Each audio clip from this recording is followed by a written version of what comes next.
Kannur town SHO Sreejith കൊടേരിക്കെതിരെ മുഖ്യമന്ത്രിക്ക് പരാതി ഉയർന്നു. ബ്ലോഗറായ വ്യവസായിയിൽ നിന്ന് ഉപകാരം കൈപ്പറ്റിയെന്നാണ് പരാതി. സ്ഥാപനത്തിലെത്തി ഉപകാരം കൈപ്പറ്റുന്ന ദൃശ്യങ്ങൾ ഈ വ്യവസായി തന്നെ പകർത്തി ഈ SHOയ്ക്ക് പാരയായി എന്നാണ് ഞാൻ മനസ്സിലാക്കുന്നത്. ഇപ്പം ഞാനിപ്പോൾ ആർക്കായി ഇത് ഗിഫ്റ്റ് കൊടുക്കുന്നതെന്നാൽ കണ്ണൂരിൻ്റെ നമ്മളെ നിയമപാലകൻ കണ്ണൂരിൻ്റെ SHO പിന്നെ ശ്രീജിത്ത് കൊടേരി സാറിന്റെ പിറന്നാളാണ്. പിറന്നാൾ ആശംസകൾ സാർ. Thank you. പിറന്നാൾ ആശംസകൾ സാർ. അപ്പോ മുത്തപ്പൻ വിളക്ക്. അപ്പൊ ഞാനിപ്പോ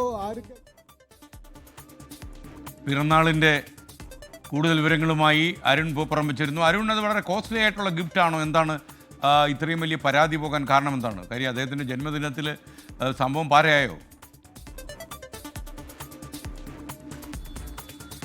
SKN റിജേഷ് KV എന്ന വ്യവസായിയാണ് ഇത്തരത്തിലൊരു ഉപഹാരം ടൗൺ SHO ആയിട്ടുള്ള ശ്രീജിത്ത് കൊടേരിക്ക് നൽകിയത്. അദ്ദേഹത്തിൻ്റെ കണ്ണൂർ നഗരത്തിലുള്ള ഒരു സ്ഥാപനത്തിൽ വെച്ച് തന്നെയാണ്, ആ വ്യാപാര സ്ഥാപനത്തിൽ വെച്ച് തന്നെയാണ് ഗിഫ്റ്റ് നൽകിയത്. ഇവർ തമ്മിൽ എന്തെങ്കിലും ഒരു വ്യക്തി അല്ലെങ്കിൽ ഒരു സുഹൃത്ത് ബന്ധമില്ല.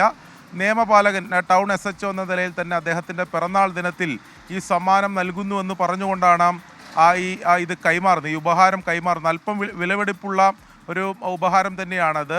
അത്തരത്തിലൊരു വിളക്കാണ്, ഒരു മുത്തപ്പൻ വിളക്ക് എന്നൊക്കെ കണ്ണൂരിൽ പറയാവുന്ന രീതിയിലുള്ള അത്തരത്തിലൊരു ഉപഹാരമാണ് കൈമാറിയത്.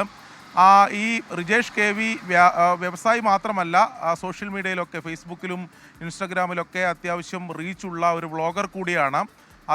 അദ്ദേഹം തന്നെ ആ വീഡിയോ ചിത്രീകരിക്കുന്നു, സോഷ്യൽ മീഡിയയിൽ പങ്കുവെക്കുന്നു.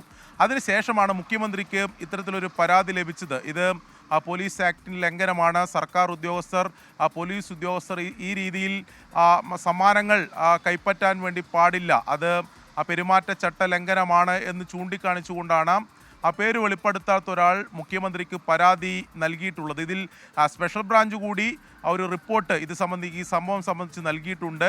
ഒരു ആഭ്യന്തര അന്വേഷണം നടക്കുന്നുണ്ട് എന്നതാണ് നമുക്കിപ്പോൾ ലഭിക്കുന്ന വിവരം. ശ്രീജിത്ത് കൊടേരിക്കെതിരെ ഇതിനു മുമ്പും ചില കൈക്കൂലി കേസുകളൊക്കെ ഉയർന്നു വന്നിരുന്നു. അതുമായി ബന്ധപ്പെട്ട അന്വേഷണമൊക്കെ വകുപ്പ് തലത്തിൽ നടക്കുകയും ചെയ്തിരുന്നു. അതിന് പിന്നാലെയാണ് ഈ സംഭവം കൂടി ഉണ്ടായിട്ടുള്ളത്. അരുൺ പൂപ്പറമ്പാണ് വിവരങ്ങൾ നൽകിയത്.